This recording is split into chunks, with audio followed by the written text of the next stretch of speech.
Here's how you can put documents in the Files app on iPhone. Let's get started. If you're new here, most definitely subscribe for more tips and videos like this one.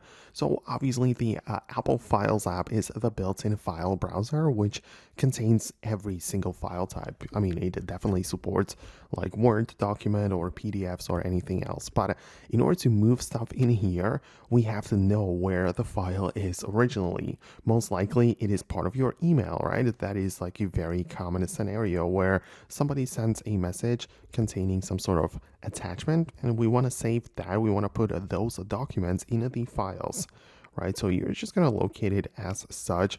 And if it's going to be part of your mail, you can hold down on it like this.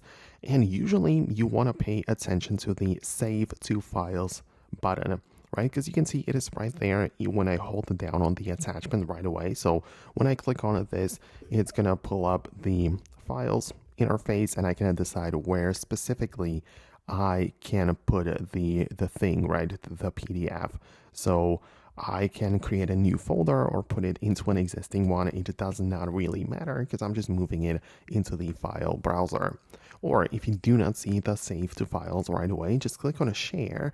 And then as you can see, we now have the option to save to files even here. So if you don't see it as a first thing, just click on share and then you'll have the option to click on a save to files.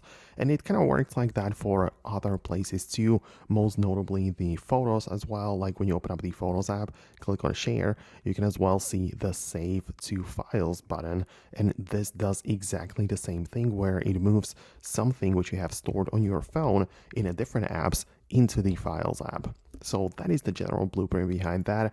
I really hope that I could help you out with it. Thanks a lot for watching and sticking with me till the end, and I'll see you in the next videos too.